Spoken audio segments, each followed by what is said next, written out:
Hello class. I just wanted to give you a brief overview of our course. When you first log on to iLearn, you will be at the home page, and the way to select our course is to click here, and then it will bring a drop-down menu of your courses. You can pin the course if you want to the top by selecting the little pins on the side. When you select the course, it will bring up this page that's called the course landing page.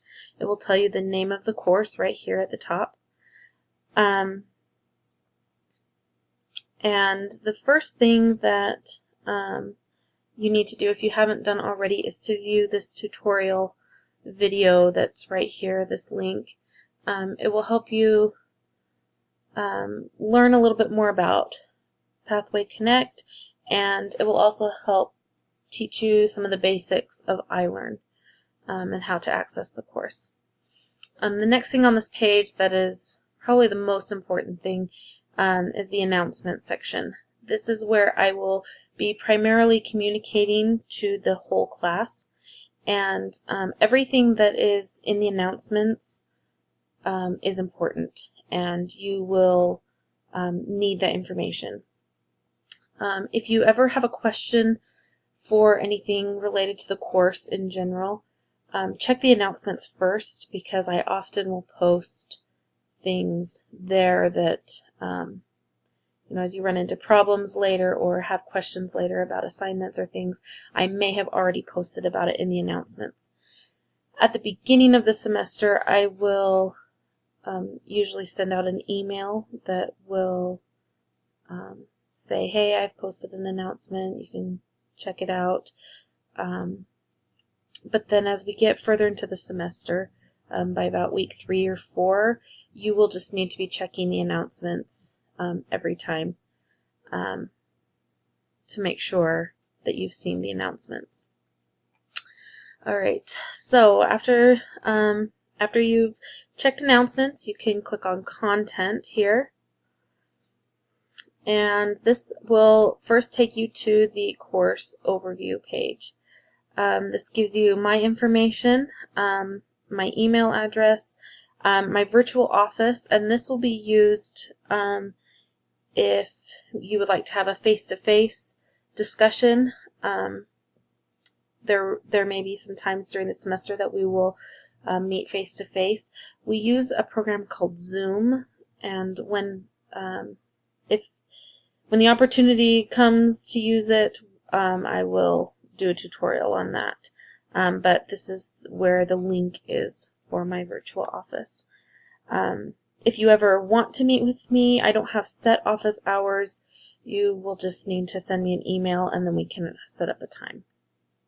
This page will also give a few brief details about the course. You can find the syllabus and the course schedule here. The next thing is, the next tab down is the bookmarks. If you find a page that you want to have quick access to, of course, you can bookmark it, and then it will show up here. Next is the course schedule. So this will show you what the upcoming due dates are. And the due dates are important to keep track of. The next thing that I want to show you is the welcome page here. This is a great place to get started. This also has the link for the tutorial here. It has the syllabus, the schedule, and a little bit about how the due dates work. And then here are, following the welcome, these are the lessons each week. So you can click on lesson 1. And there's these different sections: getting started, pre-gathering, gathering, post-gathering, and then lesson enhancements. And next to each of these, it will tell you how much time approximately it will take you.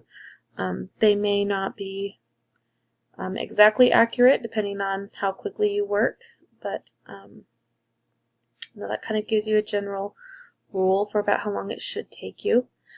All of the assignments, even the ones that say post-gathering, They can all be done throughout the week. The only assignment that you will have that cannot be done at the beginning of the week is the attendance report.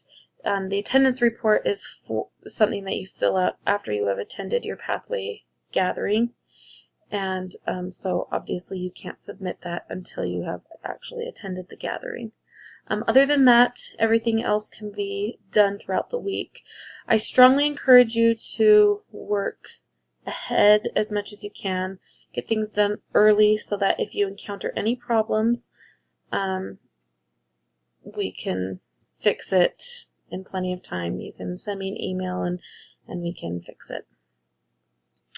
Another page that is really important up here across the top, discussions. This will show you a list of all the discussions that we have coming up. Each week there is a questions and conversations discussion. And this is where if you have questions that are related to the course in general, you can click here, say start a new thread. You have to enter a subject, whatever your question is regarding, and then write your question in here, whatever it is. That is something that maybe the whole class would benefit from. If you have questions about an assignment, how to complete an assignment, something doesn't make sense, or you find something that is confusing, this is where you would go to ask about that. Often students have the same kinds of questions, and so if you post here rather than emailing me, then everybody will be able to benefit from your question. So this is where, if it's anything that the general class would benefit from, this is where you would ask your question. If it's something of a personal nature that is specific to you, please don't post it here. I would hate for you to post something here that would not be good for the whole class to see. So, so keep this to just things that are for everyone. And if you do have a question, check the announcements first, and then if your question is not answered in the announcements, check the questions and conversations discussion board, because you may find that somebody has already asked that question, and if you see a question on there that you know the answer to, go ahead and respond to it, and I will be in there as well answering questions. The last place that I would like to draw your attention is the Pathway tools here. It has Pathway advising and support. This would be if you have some technical problems with iLearn. You can go there to ask for questions, to ask your questions. You can also find other Pathway gatherings. For instance, if you are going out of town and you want to see if there's a Pathway gathering in the place where you will be, you can go there to check, and then you will be able to get credit for attending a Pathway gathering, even if it's not your location. As long as you go to a gathering somewhere, you will still be able to get credit for that. So let me know if you have any other questions.